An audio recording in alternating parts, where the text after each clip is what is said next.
this is a dream come true for us. You know, we've had an existing spay-neuter clinic for about 10 years now, but we have just grown so big that, you know, it's just not sufficient anymore. And unfortunately, the community need has far surpassed our space. And so we knew that we would have to expand our spay-neuter clinic and just the ability to offer more to the general public.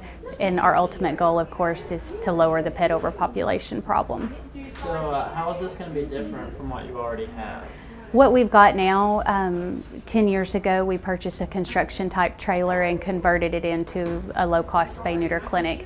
It was a small area, but it was more than we had ever had before, and it was sufficient for several years. Now what we're opening is a 1,700-foot spay-neuter clinic, which is about 5 times the space that we've had in the past. And what it'll do, it's going to make the overall job here easier and more convenient and a lot less stressful on the animals. You know, the public will be able to drop their animals off directly at the clinic, where now they actually have to come to the shelter and then us take them over, you know, to the trailer.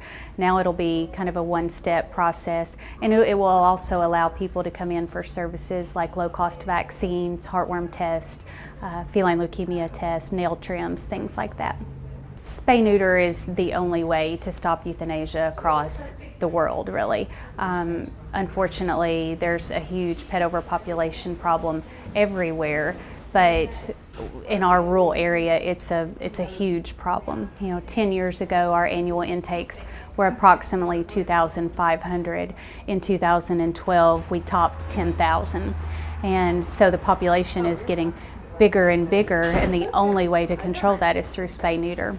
You know, we tell everybody, if someone gave me $10,000 or $10 million tomorrow, I wouldn't go out and build a state-of-the-art facility. I would sink it into spay-neuter, because if we built a brand new facility, it's going to be full in a month, and that same problem is still there. So doing an aggressive spay-neuter, you know, process is the only way to lower the risk of euthanasia. Our adoption center is completely no-kill. It's an adoption guarantee facility. But what a lot of people don't understand is animals can't be brought into this facility. They have to go into the city-county Humane Society. And with most dogs and puppies, we have a 100% adoption rate unless they're aggressive or sick beyond treatment. Unfortunately, cats is a completely different story because of the horrid population problem that we have. You know, from April until November, we're full with every single cage stuffed to the rim, some with, you know, a mom and a litter of 6 or 7 kittens. And then you turn around and have 50 to 60 brought in one day. And many people don't realize that there's not a state requirement to hold cats even for 5 minutes unless they have some form of identification. So through the months of April through November, it's a very, very difficult time. And the reality is, if you don't spay and neuter, your one animal will make a difference. People say all the time, my one won't make a difference. Well, the pyramid effect from one unspayed cat and all of her offspring in 7 years can produce 450,000 kittens. So when I hear somebody say my one isn't going to make a difference, it does, you know. And then, or the fact of, I just have a male, so he can't have kittens. Well, he may not be able to have kittens, but he can mate with many female cats, or if it's a dog, in one day, you know. So you're just multiplying that, and you know, it is a process that's so easy nowadays, you know, to get your animals spay and neutered.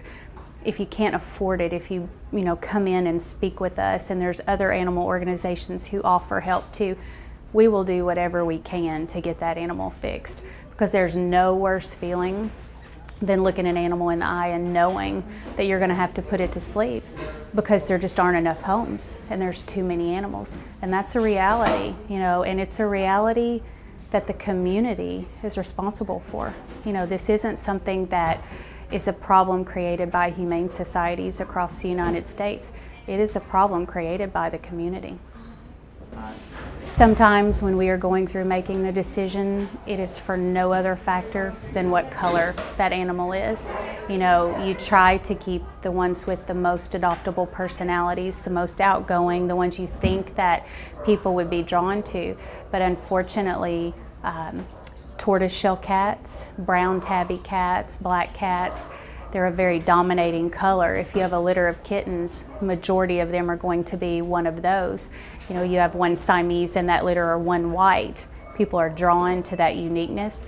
You know, so if you walk through our cat room and you see 15 black cats, you know, and you get in 20 cats that next day and they're all black, you know, or tabbies, you know. Same thing for orange. You know, we go through spurts where we have a lot of orange cats. So sometimes it's unfortunately just what we've got the most colors for, and trying to keep an assortment.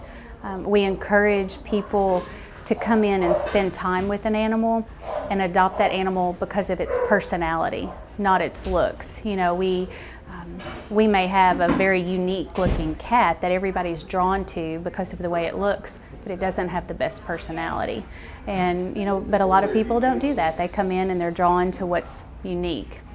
And it is, you know, and sometimes it's just because there aren't enough cages, and it's easier for you to keep the ones that you're already attached to and just make a call on the ones that just got brought in.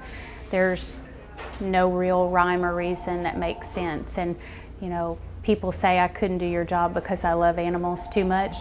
We do our jobs because we love animals. We don't do our job for the money. That's the truth. You know, we do our jobs because we want to make a difference, and we love animals, you know, and we know we're going to continue to get better every year, and we're going to preach spay neuter, and we're going to preach responsible pet care. We'll get there. You know, the adoption rate 12 years ago was about 15%. The adoption rate now is about 80 to 85%. So we're not going to stop. You know, we're going to keep going until every single adoptable animal has the opportunity to find a home. We spay and neuter everything.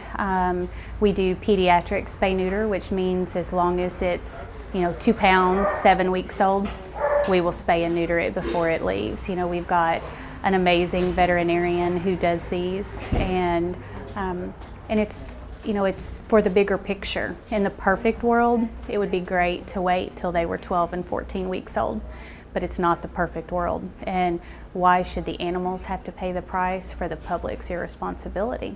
You know, there are a lot of very responsible pet owners out there, but unfortunately there are also a lot of irresponsible ones. You know, they used to say 6 months old. You know, 6 months was an average age for a dog or cat to come in heat.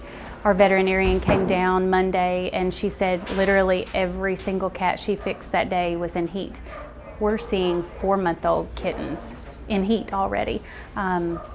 5-month-olds coming in pregnant or with kittens. And so it's getting younger and younger, and unfortunately the heat cycles are lasting a lot longer and coming more often because we're just not having cold winters anymore to stop that cycle. So where you used to just have an April through October, November window, it's pretty much year round. You know, this year we did not see a decrease in puppies at all.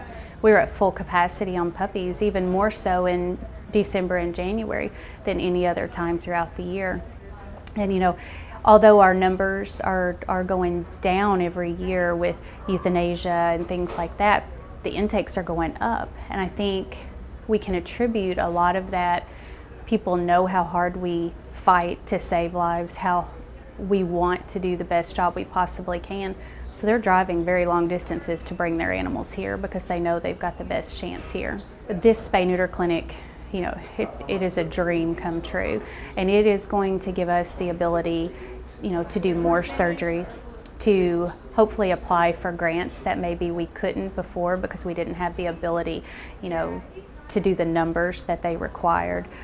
It's going to allow us to do low-cost vaccines for the general public who can't afford. You know, we encourage everybody, if you can afford to have a vet relationship, we encourage people to do that.